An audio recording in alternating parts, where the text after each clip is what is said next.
नमस्कार विद्यार्थी आणि पालक मित्रांनो, मी अंकुश पाटील श्री छत्रपती अकॅडमी पुणेमध्ये आपलं मनपूर्वक स्वागत करतो। आजच्या व्हिडिओमध्ये आपण डिस्कस करणार आहोत की महाराष्ट्र राज्यातील मॅनेजमेंटचे ॲडमिशन कशा प्रकारे होतात। मग तो कोर्स कोणताही असो, MBBS असेल, BAMS असेल, BDS असेल, BHMS असेल, या संपूर्ण कोर्सेसचे मॅनेजमेंट कोट्यातले ॲडमिशन कशा प्रकारे होतात, कोणते कॉलेजेस आहेत ज्या ठिकाणी मॅनेजमेंटसाठी रिझर्वेशन आहे, त्याचबरोबर या ठिकाणी विद्यार्थ्यांना फीस कशा प्रकारे भरावी लागते, त्याचबरोबर या ठिकाणी विद्यार्थ्यांना स्कॉलरशिप मिळते का, या संपूर्ण विषय डिटेल एक्सप्लेनेशन आपण आजच्या व्हिडिओमध्ये पाहणार आहोत। चॅनलवर नवीन असाल तर अशाच माहितीपूर्ण व्हिडिओसाठी श्री छत्रपती अकॅडमी पुणेच्या यूट्यूब चॅनलला सबस्क्राईब करा। त्याचबरोबर अशाच प्रकारचे महत्त्वाचे अपडेट्स तुम्हाला तुमच्या व्हॉट्सअपवर हवे असतील तर डिस्क्रिप्शन बॉक्समध्ये आमच्या व्हॉट्सअप चॅनलची सुद्धा लिंक दिली गेलेली आहे। त्याचबरोबर आमच्या पेड काउन्सिलिंग सर्व्हिसला सुद्धा मी सुरुवात केलेली आहे। डिस्क्रिप्शन बॉक्समध्ये आमचे कॉन्टॅक्ट नंबर त्याचबरोबर आमचा ॲड्रेस दिलेला आहे, त्या नंबरला कॉल किंवा मेसेज करून तुम्ही आमच्या पेड काउन्सिलिंग सर्व्हिसविषयी अधिक माहिती घेऊ शकता। आजच्या व्हिडिओला आपण सुरुवात करतोय। व्हिडिओचा विषय आहे management quota admission in Maharashtra.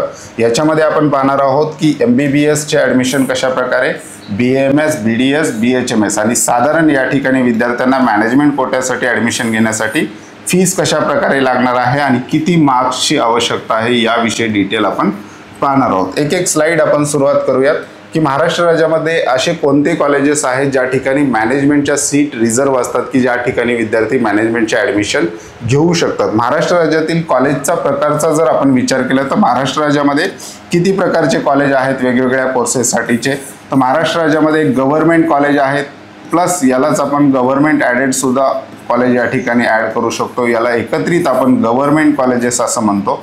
या ठिकाणी एकही मॅनेजमेंटची सीट अवेलेबल नसते। गव्हर्नमेंट कॉलेज जे आहे त्या ठिकाणी संपूर्ण ॲडमिशन हे मेरिट बेसवरच होत असतं। त्या ठिकाणी मॅनेजमेंटला कसल्याही प्रकारचा चान्स विद्यार्थ्यांना अवेलेबल नसतो। दुसऱ्या प्रकारचे कॉलेज आहेत महाराष्ट्र राज्यातील प्रायव्हेट किंवा सेमी गव्हर्नमेंट कॉलेजेस।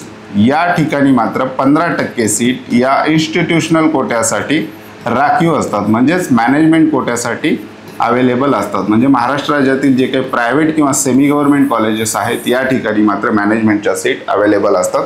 तिसऱ्या प्रकारचे कॉलेजेस आहेत डीम्ड युनिव्हर्सिटी। डीम्ड युनिव्हर्सिटीमध्ये दोन प्रकारच्या सीट असलेल्या आपल्याला पाहायला मिळतात। पहिला आहे मॅनेजमेंट कोटा आणि दुसरा आहे NRI। मॅनेजमेंट कोट्याचं मेरिट थोडंसं हाय असतं, NRIचं थोडंसं डिक्रीज असतं, म्हणजे जस्ट इलिजिबल असेल तरी NRI कोट्यामध्ये विद्यार्थ्याला त्या ठिकाणी ॲडमिशन घेता येतात। मॅनेजमेंट कोट्याची फीस महाराष्ट्र राज्याचा जर आपण विचार केला तर साधारण 13 लाख ते 27 लाख पर इयर एवढी डीम युनिव्हर्सिटीची मॅनेजमेंट कोट्याची फीस असते आणि NRIची फीस मात्र आणखी थोडीशी त्याच्यामध्ये वाढते। त्याच्यानंतर महाराष्ट्र राज्यामध्ये एक एम्स सुद्धा आहे MBBS साठी, एम्स नागपूर। या ठिकाणी सुद्धा मॅनेजमेंटची सीट अवेलेबल नसते। एम्सचे सगळे ॲडमिशन मेरिट बेसवर होतात। त्याच्यानंतर arm force medical college Pune, या ठिकाणी पण मॅनेजमेंटची सीट अवेलेबल नसते। दोन प्रकारचे कॉलेज आपल्याला पाहायला मिळतात ज्या ठिकाणी विद्यार्थी मॅनेजमेंटमध्ये ॲडमिशन घेऊ शकतात। एक आहे प्रायव्हेट सेमी गव्हर्नमेंट कॉलेज ज्याच्यामध्ये इन्स्टिट्यूशनल कोटा राखीव असतो आणि दुसरा आहे deem university. Private semi government college आणि महाराष्ट्र राज्यातील गव्हर्नमेंट कॉलेज याची जी काही काउन्सिलिंग प्रक्रिया आहे 85% स्टेट कोट्याची ती CET सेलच्या वेबसाईटवरून होत असते। त्याचबरोबर डीम युनिव्हर्सिटी, त्याचबरोबर गव्हर्नमेंटच्या 15% सीट, एम्सच्या 100% सीट, त्याचबरोबर आर्म फोर्स मेडिकल कॉलेजच्या 100% सीट या काउन्सिलिंग प्रक्रिया ऑल इंडिया कोट्यामार्फत त्या ठिकाणी होत असतात। मग याच्यासाठी MBBSसाठी MCCच्या वेबसाईटवरून आणि आयुष कोर्सेस ज्याच्यामध्ये BAMS, BHMS, BUMSचा समावेश आहे ते AA CCCच्या वेबसाईटवरून त्या ठिकाणी होत असतात। तर आज आपण आजच्या व्हिडिओमध्ये डिस्कस करणार आहोत की महाराष्ट्र राज्यातील प्रायव्हेट किंवा सेमी गव्हर्नमेंट कॉलेजच्या मॅनेजमेंट कोट्याच्या सीट कशा प्रकारे भरल्या जातात, त्या ठिकाणी विद्यार्थ्यांना कशा प्रकारे फीस लागणार आहे। सुरुवात करूयात आपण MBBS पासून। तर MBBSचा विचार केला तर सध्याच्या घडीला महाराष्ट्र राज्यामध्ये 23 प्रायव्हेट किंवा सेमी गव्हर्नमेंट कॉलेजेस आहेत। 23 कॉलेजेसमध्ये जवळपास 479 सीट या इन्स्टिट्यूशनल कोट्यासाठी म्हणजेच मॅनेजमेंटच्या ॲडमिशनसाठी राखीव ठेवलेला आहे। त्याला इन्स्टिट्यूशनल कोटा असं सुद्धा म्हणतो। त्याचबरोबर महाराष्ट्र राज्यामध्ये एक कॉलेज असं आहे वेदांता पालघर। या कॉलेजची फीस ही जवळपास 18 लाख पर इयर पर्यंत जाते। मेरिटवर जरी ॲडमिशन झालं तरी या ठिकाणी कसल्याही प्रकारचं स्कॉलरशिप विद्यार्थ्यांना मिळत नाही। कुठल्याही कॅटेगरीचा विद्यार्थी असेल, वेदांतामध्ये त्याचं ॲडमिशन झालं असेल तर त्या विद्यार्थ्याला संपूर्ण फीस त्या ठिकाणी भरावी लागते। स्कॉलरशिपच्या पोर्टलला वेदांता पालघर त्या ठिकाणी रजिस्टर नाही, त्यामुळे वेदांता पालघरची एवढी फीस आहे 18 लाख पर इयरच्या आसपास त्या ठिकाणी फीस जाते। तर या वेदांता पालघरच्याही आपण मेरिटच्या सीट याच्यामध्ये ॲड केल्या आणि त्यालाही मॅनेजमेंट असं गृहीत धरलं तर जवळपास 606 सीट मॅनेजमेंटच्या सेमी गव्हर्नमेंट प्रायव्हेट MBBS कॉलेजमध्ये महाराष्ट्र राज्यामध्ये अवेलेबल असलेल्या आपल्याला पाहायला मिळतात। मॅनेजमेंटच्या सीटवर कॅटेगरी बेनिफिट मिळतात का, तर मॅनेजमेंटची सीट जर तुम्ही घेत असाल इन्स्टिट्यूशनल, आता हे कशा प्रकारे अप्लाय करायचं आहे ते आपण शेवटी पाहणार आहोत। तर इन्स्टिट्यूशनल कोट्यामधून तुम्हाला सीट मिळाली असेल, तुम्ही ॲडमिशनला गेला असाल, ॲडमिशन घेतला असेल, त्या ठिकाणी गव्हर्नमेंटची कसलीही कॅटेगरी बेनिफिट त्या ठिकाणी मिळत नाही। जी काही फीस असेल ती सगळ्या कॅटेगरीच्या विद्यार्थ्यांना मॅनेजमेंट कोट्याची सारखीच भरावी लागते। मेरिटच्या सीटवरच स्कॉलरशिप विद्यार्थ्यांना कॅटेगरीनुसार त्या ठिकाणी अवेलेबल असतात। या ठिकाणी स्कॉलरशिप नाही, कसल्याही प्रकारचे कॅटेगरी बेनिफिट नाही। आणि फी स्ट्रक्चर कशा प्रकारे असतं, मॅनेजमेंट कोट्याचं जर आपण फी स्ट्रक्चरचं जर बघितलं तर शिक्षण शुल्क समितीची एक नोटीस आहे, त्या ठिकाणी ओपन कॅटेगरीची कॉलेजची जी काही फीस असेल गुणिले 3 म्हणजेच त्या कॉलेजची मॅनेजमेंटची फीस, म्हणजे ओपन कॅटेगरीच्या फीसच्या 3 पट फीस त्या ठिकाणी अप्लाय जर आपण केली तर त्या कॉलेजची मॅनेजमेंट कोट्याची फीस आपल्याला अवेलेबल होते, तेवढी फीस पर इयर त्या ठिकाणी भरावी लागते। आता मिनिमम फीस किती आहे महाराष्ट्र राज्यामध्ये MBBS मॅनेजमेंट कोटा प्रायव्हेट किंवा सेमी गव्हर्नमेंट कॉलेजचे, तर मिनिमम आहे 21 लाख पर इयर MBBS साठी। कॉलेज आहे भारतरत्न अटल बिहारी वाजपेयी मेडिकल कॉलेज पुणे, या ठिकाणी सेमी गव्हर्नमेंट कॉलेज आहे। मॅनेजमेंट कोट्याची फीस बाकी सगळे जेवढे काही प्रायव्हेट किंवा सेमी गव्हर्नमेंट कॉलेज आहेत MBBSचे त्याच्या तुलनेने कमी असलेली आपल्याला पाहायला मिळते। सगळ्यात कमी 21 लाख पर इयर या कॉलेजची फीस येते। आणि मॅक्सिमम फीसचा जर आपण विचार केला तर या ठिकाणी आपण श्रीमती काशीबाई नवले मेडिकल कॉलेज याची ओपन कॅटेगरीची फीस सगळ्यात जास्त आहे। वेदांता पालघर जर आपण वगळलं तर यांच्या फी स्ट्रक्चरनुसार 42,67,500 रुपये पर इयर इतकी फीस मॅक्सिमम मॅनेजमेंट कोट्याची MBBS साठी महाराष्ट्र राज्यामध्ये आहे। आता या ठिकाणी मेरिट किंवा या ठिकाणी कट ऑफ कशा प्रकारे असतो, तर या ठिकाणी मॅनेजमेंट कोट्याचा कट ऑफ हा विद्यार्थ्याच्या संख्येवर नाही, तर फॉर्म भरत असताना महाराष्ट्र राज्यातील किती विद्यार्थी आहेत जे मॅनेजमेंट कोट्यासाठी इंटरेस्टेड आहेत त्यांच्या लिस्टवर त्या ठिकाणी अवेलेबल, म्हणजे त्या लिस्टवरून आपल्याला काढता येतो।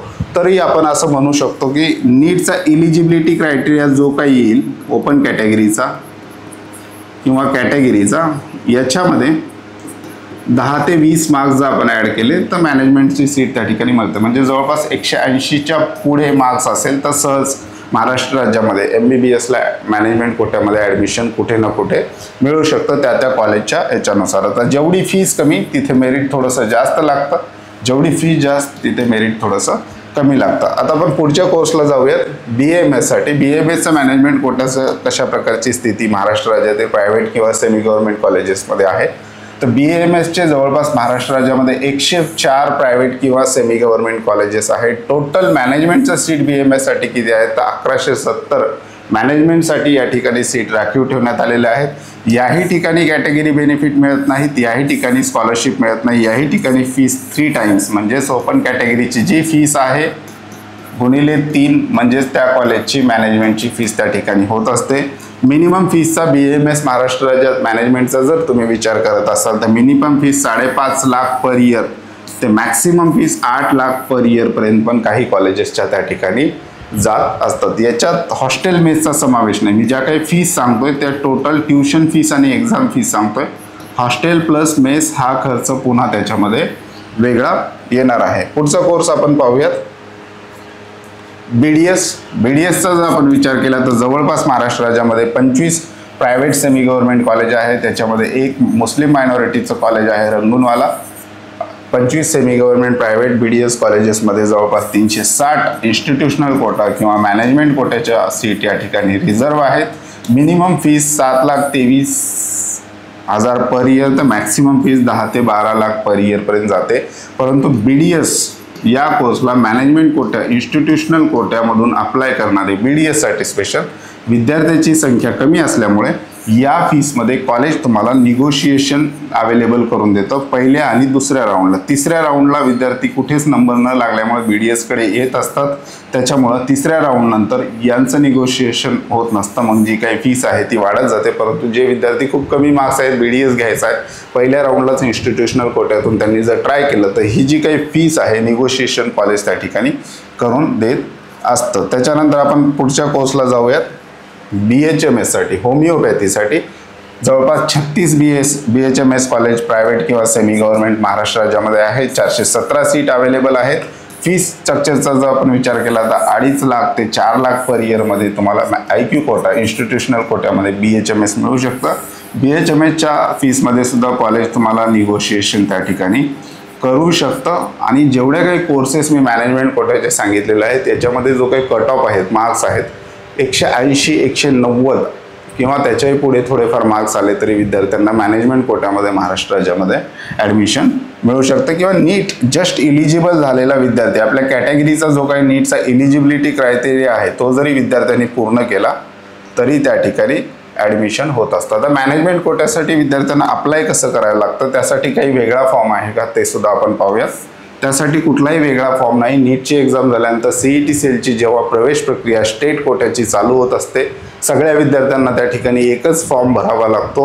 म्हणजेच मेरिटमध्ये ॲडमिशन घ्यायचं असेल त्याही विद्यार्थ्यांना तोच फॉर्म आहे, मॅनेजमेंट कोट्यामध्ये ॲडमिशन घ्यायचं असेल त्याही विद्यार्थ्यांना तोच फॉर्म आहे. CET सेलच्या ऑफिशियल वेबसाईटवरून स्टेट कोट्याची जी काही काउन्सिलिंग प्रक्रिया आहे त्याचा फॉर्म भरत असताना विद्यार्थ्यांना 3 ऑप्शन दिले जातात. शेवटी फॉर्मच्या शेवटी फीस भरत असताना तुम्हाला 3 ऑप्शन देत असतात. तुमचा फॉर्म कंप्लीट झाला आणि त्याच्यानंतर फीसच्या टप्प्यावर आले की 3 ऑप्शन मिळतात. तुम्हाला काय अप्लाय करायचं आहे, ओनली स्टेट, म्हणजे ओनली स्टेट केलं तर तुम्हाला कॉलेज मेरिट बेसवरच टाकता येतात. म्हणजे मेरिट बेसवरच ॲडमिशन घ्यायचं आहे, मॅनेजमेंटला जायचं नाही. ते विद्यार्थी ओनली स्टेट सिलेक्ट करतात. काही विद्यार्थी असे असतात त्यांना स्टेटची सीट नको, मार्क्स खूप कमी आहेत, मला फक्त मॅनेजमेंटच ट्राय करायचं आहे, तर मग ओनली इन्स्टिट्यूशनल कोटा हा सुद्धा ऑप्शन आहे. काही विद्यार्थी असे आहेत दोन्ही ऑप्शन ठेवून चालतात, मला मेरिटवर पण कॉलेजची प्रेफरन्स भरायचे आहेत आणि शेवटी मी इन्स्टिट्यूशनल कोट्याला पण भरणार आहे. तर बोथ कोटा म्हणजे दोन्हीही एकत्र भरता येतात. म्हणजे मेरिटवरची पण काउन्सिलिंग प्रक्रिया करता येते, त्याच्यामध्येच इन्स्टिट्यूशनल कोट्यामध्ये किंवा मॅनेजमेंट कोट्यामध्ये एखादं कॉलेज पाहिजे असेल तर ते सुद्धा विद्यार्थ्यांना त्याच्यामध्ये अवेलेबल होत असतात. त्याच्यामुळं बोथ कोटा अशा प्रकारचा एका विद्यार्थ्याच्या फॉर्मचा स्क्रीनशॉट घेतलेला आहे. I want to apply for, मला अर्ज करायचा आहे both state and institute quota, आणि त्याची एकत्रित फीस त्यांनी 6,000 रुपये दिली. 6,000 पे केल्यानंतर तुम्हाला दोन्ही प्रकारचे कॉलेज म्हणजे मेरिट बेसवर पण ॲडमिशन घेता येतं आणि मॅनेजमेंट बस हे बोथ केलं तर तुमच्या हातात आहे IQ मधून कॉलेज टाकायचं का नाही, कुठल्या राऊंडला इन्स्टिट्यूशनल कोट्यामध्ये भाग घ्यायचा आहे, कुठलं कॉलेज, एक कॉलेज टाकू शकता, 2 कॉलेज टाकू शकता, किंवा तुम्ही बोथ भरलं म्हणजे तुम्हाला मॅनेजमेंटमधून करायलाच पाहिजे असं काही कंपल्सरी नाही. तुमच्या हातामध्ये कंप्लीट आहे की तुम्हाला एखादं कॉलेज टाकायचं आहे का नाही टाकायचं आहे. तुम्ही बोथ भरला असला तर मेरिटवर जायचं असेल तर मेरिटवर पण जाऊ शकता. अशा प्रकारे हे आहे. आणि आता आपण पाहूयात की शिक्षण शुल्क समिती, जे मी फीस स्ट्रक्चर तुम्हाला म्हटलं ओपन कॅटेगरीच्या 3 पट. आता बऱ्याचदा काय होतं, जेव्हा काउन्सिलिंग प्रक्रिया सुरू होते CET सेलची तेव्हा शिक्षण शुल्क समिती एक्झॅक्ट नोटीस काढत नाही.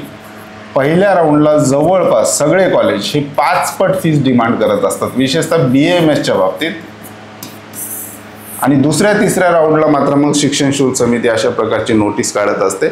यावर्षी आपण आशा करूयात की शिक्षण शुल्क समिती म्हणजे फीस रेग्युलेटरी ऑथॉरिटी पहिल्या राऊंडपासूनच ही नोटीस काढायला पाहिजे. याच्यामध्ये क्लिअर सांगितलेलं आहे कुठल्याही कॅटेगरी कुठल्याही कॉलेजला 3 पटपेक्षा जास्त फीस घेता येणार नाही. त्यांनी त्या ठिकाणी ठरवून दिलेलं आहे. Upper limit 3 times of regular fees म्हणजे ओपन कॅटेगरीच्या. MBBSचं जरी बघितलं, BDS बघितलं, BAMS जरी बघितलं तर 3 टाइम फीस त्या ठिकाणी, होमिओपॅथी सगळ्या कोर्सेससाठी 3 टाइम्स फीस त्या ठिकाणी घ्यावी अशा प्रकारचे शिक्षण शुल्क समितीची नोटीस आहे 10/11/2023 साठीची. अशा प्रकारे महाराष्ट्र राज्यातील स्टेट कोट्याचे इन्स्टिट्यूशनल कोट्याचे ज्याला ॲडमिशन म्हणतो किंवा ज्याला आपण मॅनेजमेंट कोटा म्हणतो त्या ठिकाणी साधारण खर्च किती येऊ शकतो याविषयी सुद्धा डिटेल पाहिलेला आहे. मार्क्स या ठिकाणी तेवढा क्रायटेरिया बसत नाही. नीट जस्ट इलिजिबल झालेला विद्यार्थी सुद्धा इन्स्टिट्यूशनल कोटा किंवा मॅनेजमेंट कोट्यामध्ये ॲडमिशन घेऊ शकतो. मेरिट खूपच कमी असतं. PWD च्या नंतर जर कुठलं मेरिट येत असेल, म्हणजे फिजिकली हँडिकॅप विद्यार्थ्यांचं मेरिट थोडंसं आणखी कमी असतं, त्याच्यापेक्षा थोडंसं जास्त मॅनेजमेंट कोट्याचे मेरिट असलेले आपल्याला पाहायला मिळतात. तर अशा प्रकारचं हे मॅनेजमेंट कोट्याचं एकच त्या ठिकाणी फॉर्म्युला आहे, कॉलेजची फीस जेवढी कमी, म्हणजे लोअर फीस असेल मॅनेजमेंट कोट्याची सुद्धा, हायर मेरिट, हायर फीस,